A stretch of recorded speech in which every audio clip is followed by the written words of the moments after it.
Hello, everyone, and welcome back to another episode of the AskIoT video series presented by IoT For All, the number one publication and resource for the Internet of Things. I'm your host, Ryan Chacon. On today's episode, we have Vincent Korstanje, the CEO of Kigen.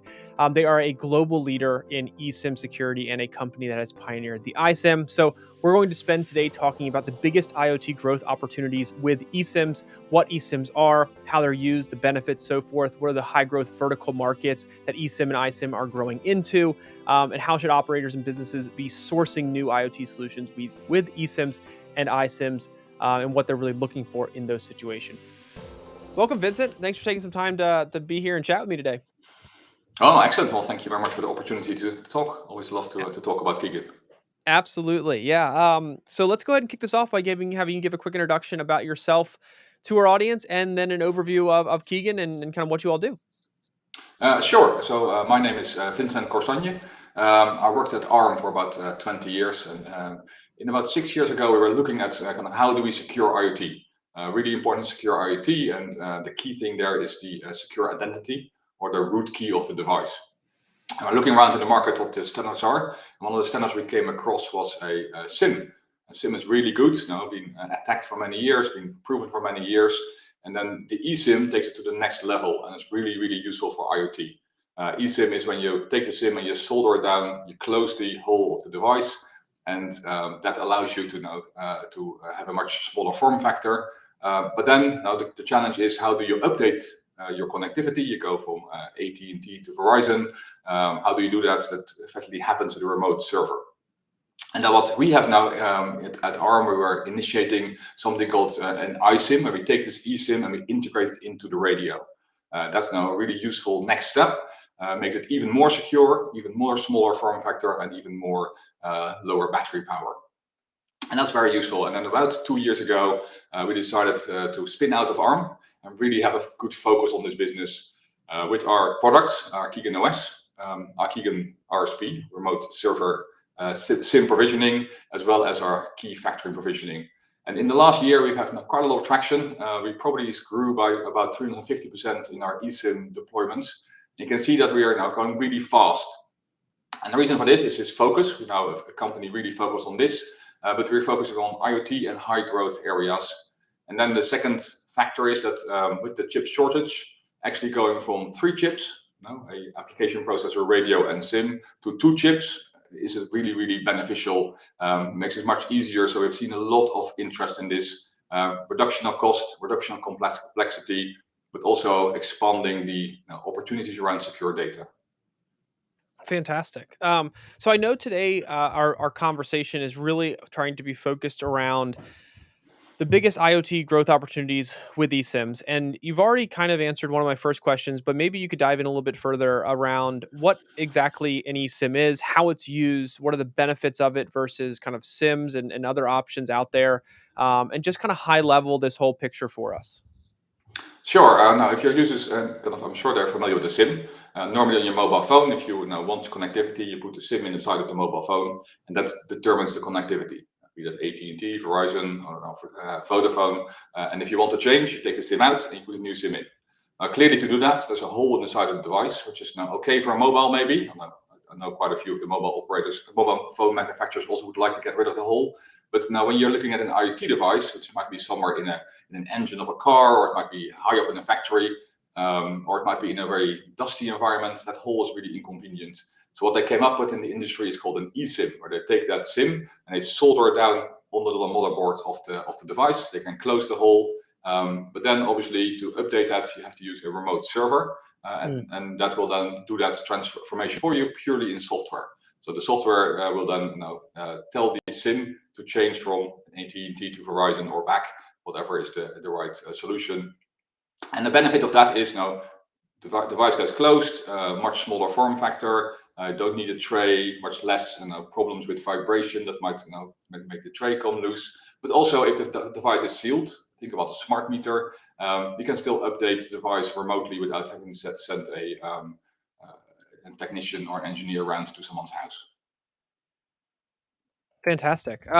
So one of the main kind of topics I wanted to bring up as it relates to these growth opportunities is what are some of the high growth vertical markets that eSIM and even iSIM are growing into?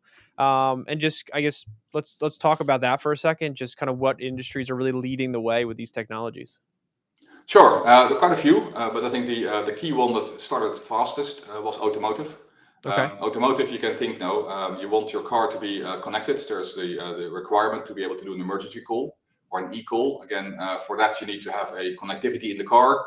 For the connectivity, there needs to be a provider of connectivity. If you want to change that, if you want the car around the world, so an eSIM was really useful. But now there is an eSIM in the car, that connectivity. Actually, no, automotive manufacturers are probably going to have a second one to communicate with the car. So you have the call and the emergency call on one side, but then actually the update of the firmware of the car. A lot of these things can happen. So we've seen quite a lot of the automotive sectors picking up this really quickly. Okay. And that's most talked about. If you look in the literature or on the web, you see a lot of eSIMs with automotive.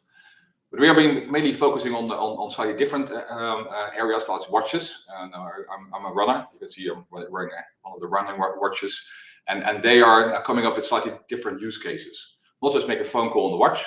People have a phone, but what about now? You can track someone, or you can. I think Garmin has a really nice example of where they reimagining what the connectivity of a watch should be. Mm, Emergency if you fall, maybe, but also your family can follow you. Say you do a marathon, and the family can follow you. They can even send little voice messages that will play in your ear, saying, "Come on, Dad, a little faster." So that's really interesting. So wearables, I think, is a really fast-growing market, because wearables are really small, very important for the battery life, how long you can go between charges. So I think that is where an eSIM and especially an iSIM yeah. becomes really, really important.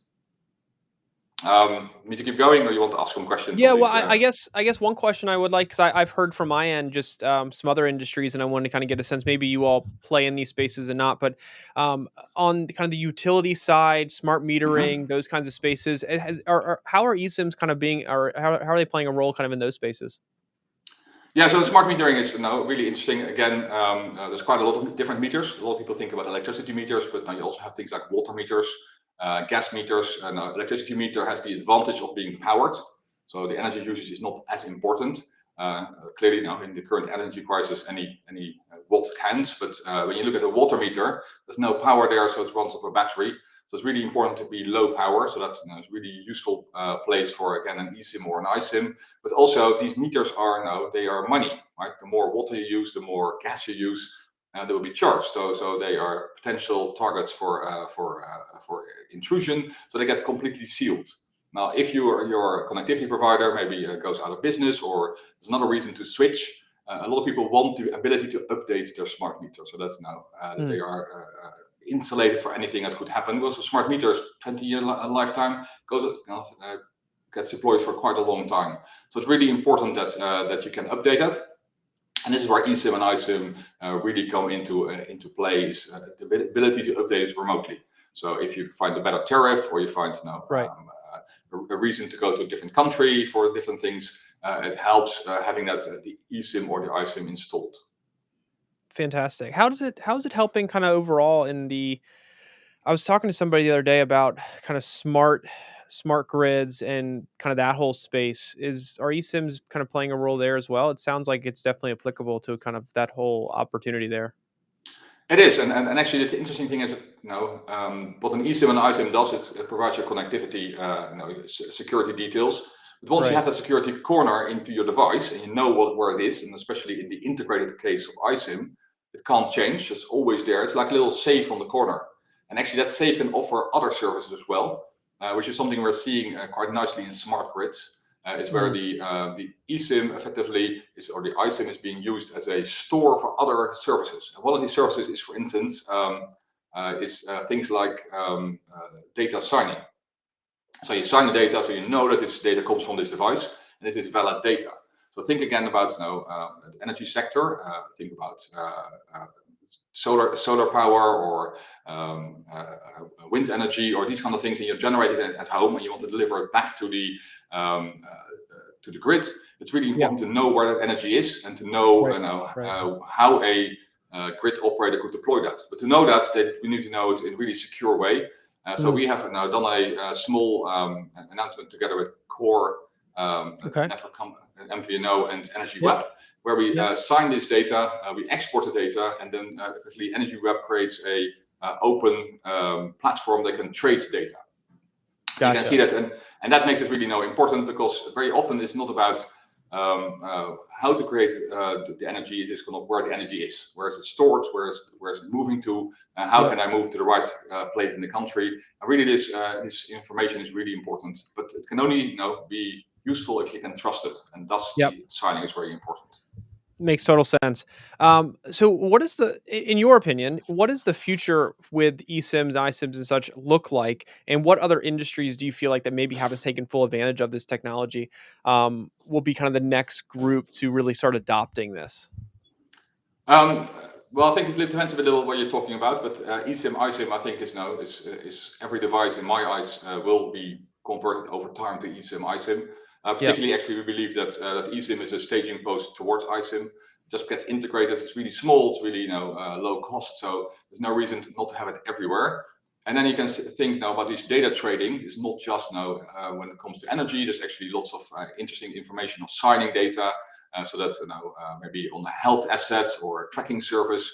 You want to know that the data coming off onto your system that you're analyzing is actually data you can trust. Particularly in healthcare, it's really important to have the security around that and to encrypt it, but also know that it's coming from the right device.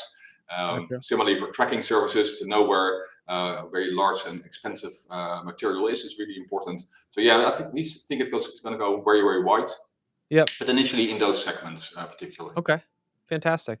One of the last questions I have for you before I let you go here is, so for operators and businesses who are building and sourcing new IoT solutions and are considering utilizing eSIMs, iSIMs, what should they be looking for? What advice do you have for them when it comes to the adoption phase of this, and just kind of anything generally along those lines, I think would be super helpful for our audience.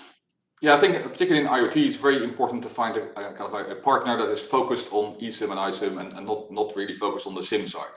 Right?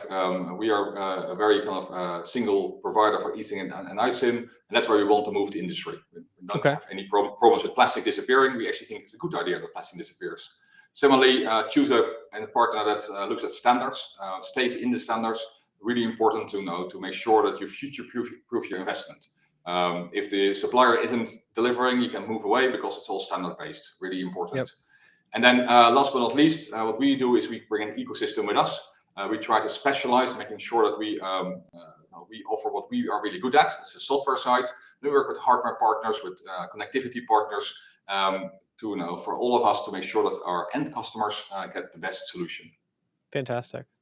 Sorry, go ahead.